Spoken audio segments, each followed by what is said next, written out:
7 cara agar hutang lunas secara masuk akal.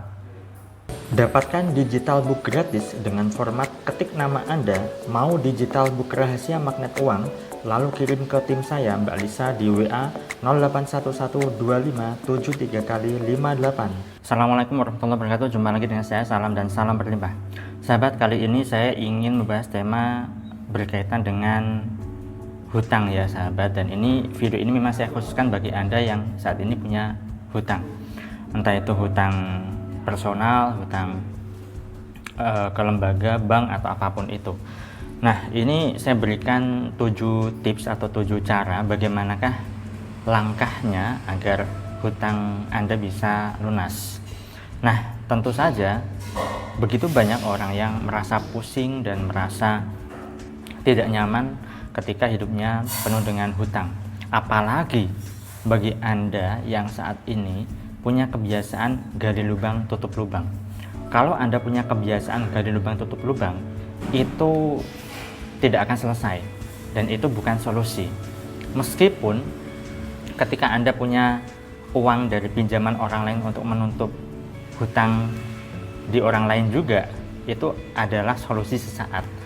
Jangka panjangnya tidak akan pernah selesai karena cara Anda keliru, yaitu gali lubang tutup lubang. Itu bukan caranya sahabat.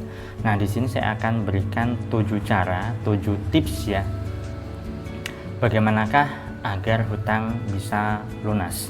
Oke, langsung saja saya jelaskan ya sahabat. Yang pertama adalah Anda punya niat untuk membayar hutang. Ketika Anda punya niat untuk membayar hutang, maka tanamkan di dalam pikiran dan hati Anda kuat-kuat bahwa saya bisa melunasi hutang saya.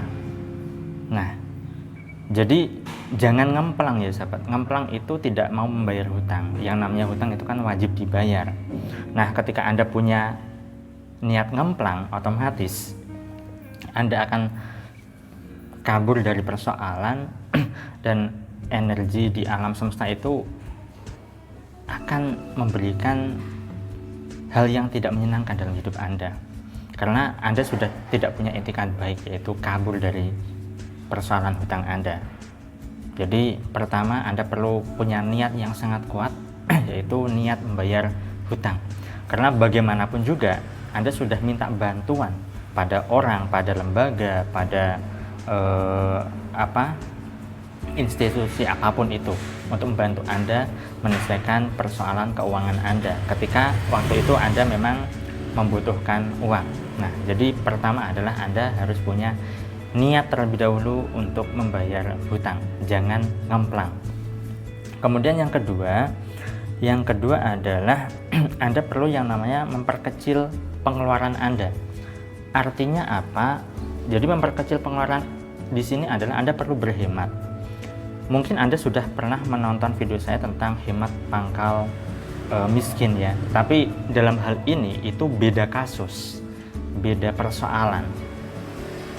Kalau Anda punya hutang, otomatis kan Anda minus ya kan, Anda kekurangan.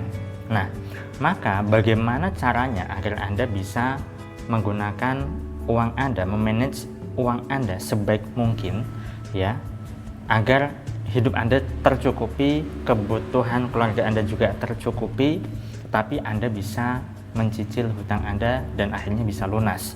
Otomatis di sini Anda perlu yang namanya memperkecil pengeluaran Anda.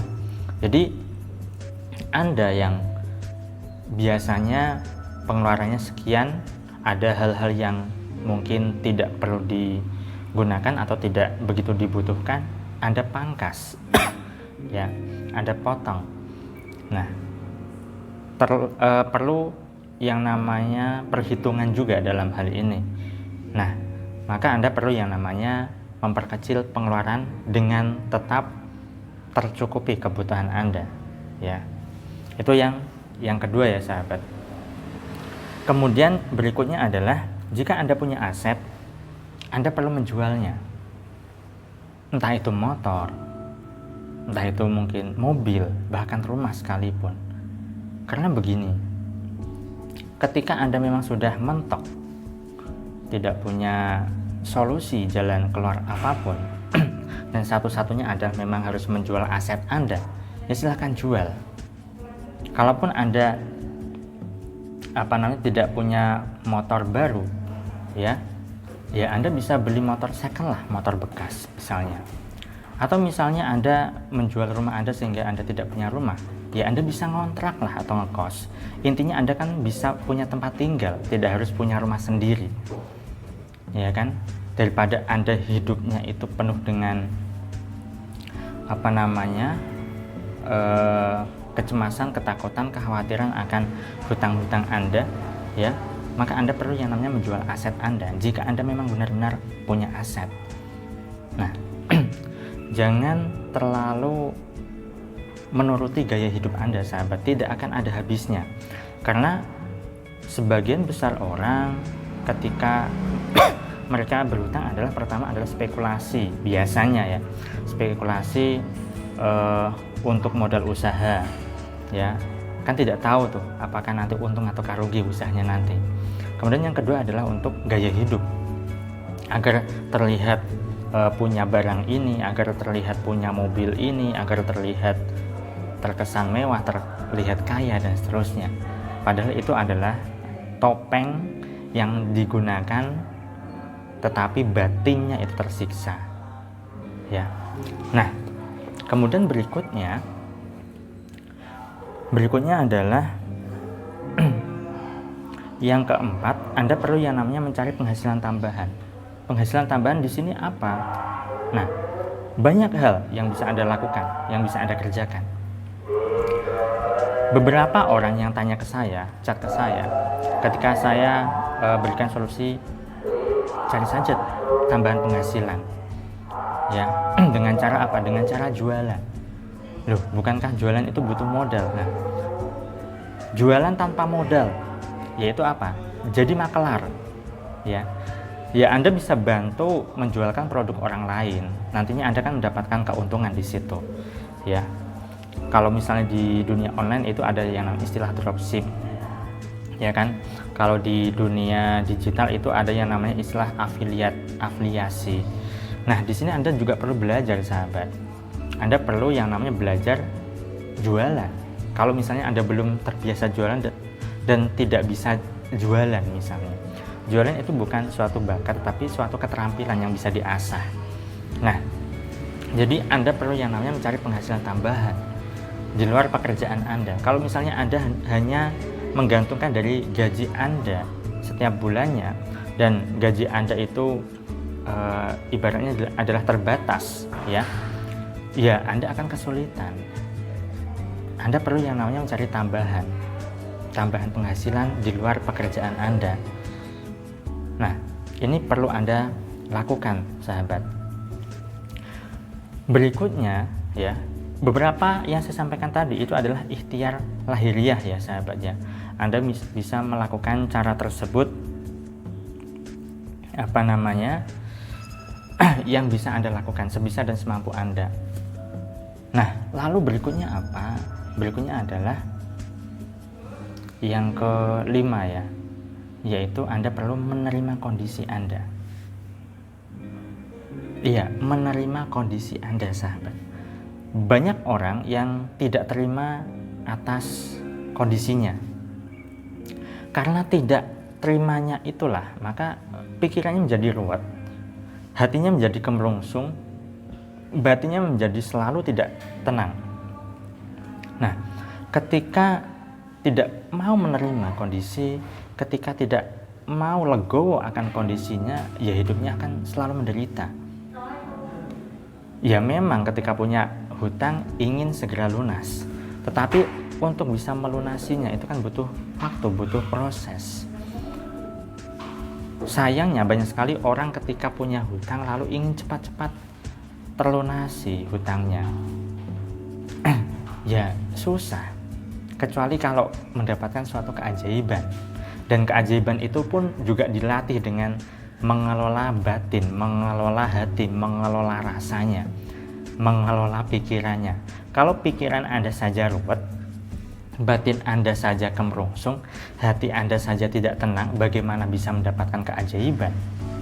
Padahal keajaiban itu didapatkan pada dari orang-orang yang punya hati dan batin yang tenang. Nah, jadi Anda perlu yang namanya menerima kondisi Anda terlebih dahulu, apapun itu. Ya, berdamailah dengan diri Anda.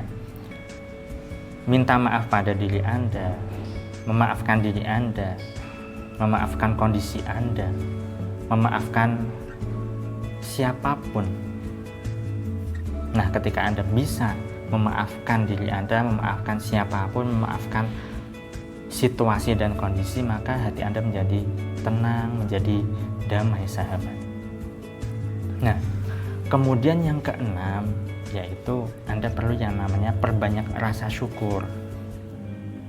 Ya, sudah seringkali saya katakan bahwa ketika hidup Anda fokusnya salah, ya hidup Anda ya salah. Maksudnya bagaimana? Ketika orang punya persoalan, fokusnya pada persoalan, bukan solusi. Ketika orang punya hutang, fokusnya pada hutang. Ini nanti bagaimana ya kalau misalnya belum punya uang tanggal sekian dan sudah ditagih, itu kan masalah yang dipikirkan. Ini saya harus bagaimana ya untuk bisa mendapatkan uang untuk membayar hutang saya. Semakin dicari solusinya, ya dalam kondisi pikiran ruwet, batin tidak tenang, semakin tidak ketemu jalan keluarnya, sahabat. Nah, maka Anda perlu yang namanya mengalihkan fokus Anda. Mengalihkan fokusnya pada hal apa? Pada hal yang bisa Anda syukuri. Anda masih sehat kan? Syukuri kesehatan Anda. Anda masih bisa mendengar, masih bisa melihat, masih bisa berbicara, masih bisa beraktivitas, masih punya tempat tinggal, masih punya keluarga yang utuh misalnya, masih punya orang tua. Apapun yang saat ini masih Anda miliki, syukuri itu. Ketika Anda fokusnya pada kebersyukuran, maka hati Anda akan jadi lebih bahagia. Tetapi ketika fokus Anda pada masalah, maka keluhanlah yang terjadi di dalam diri Anda. Oleh karenanya Anda perlu yang namanya mengalihkan fokus Anda yang keliru menjadi benar. Fokus Anda yang pada persoalan menjadi kebersyukuran. Syukuri saja hal-hal sekecil apapun dalam hidup Anda. Bahkan Anda masih bisa bernafas pun, syukuri itu. Anda masih bisa BAB, masih bisa buang air kecil dengan baik, dengan lancar, syukuri itu. Dan ketika Anda mensyukuri hal-hal yang bisa Anda syukuri, ya sudah, kehidupan Anda pun penuh dengan kebersyukuran. Ketika hidup Anda penuh dengan kebersyukuran, maka solusi bisa datang. Bahkan bisa jadi, sahabat, hutang Anda pun bisa lunas dengan sangat-sangat cepat atas izin dan kuasa Allah. Nah, berikutnya yang terakhir, yang ketujuh adalah Anda perlu berserah padanya. Berserah dalam hal apa? Berserah dalam hal apapun. Hidup kita tidak bisa mengatur-ngatur. Kita tidak bisa mengatur hutang kita harus bisa lunas sekian. Kita tidak bisa mengatur rezeki kita harus setiap bulannya ada sekian misalnya, atau setiap bulannya harus bisa mencicil sekian. Kita tidak bisa mengatur. Yang kita bisa atur adalah pikiran, perasaan, dan diri kita sendiri.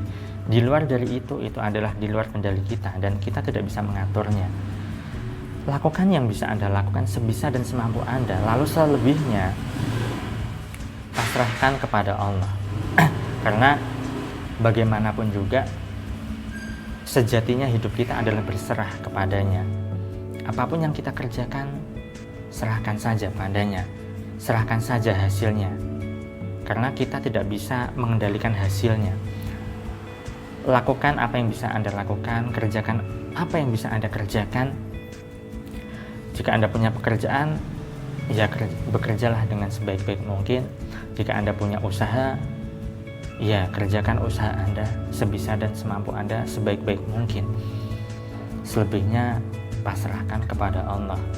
Karena ketika kita sudah berpasrah, kita sudah berserah, dan kita mengenolkan diri kita, kita tidak merasa bahwa diri kita bisa, bahwa kita tidak merasa mampu, bahwa diri kita mampu, maka nanti Allah yang memampukan diri kita, sahabat. Allah yang memampukan segalanya. Allah yang mengembalikan semuanya menjadi netral, semuanya bisa menjadi lebih harmoni kembali. Baik, itu saja yang bisa saya sampaikan. Saya doakan agar hidup Anda berlimpah, agar Anda dimudahkan rezeki, dan agar Anda digampangkan segala hajat serta urusan Anda. Share link video ini jika dirasa bermanfaat. Sekian dari saya, terima kasih. Saya salam dan salam berlimpah. Assalamualaikum warahmatullahi wabarakatuh.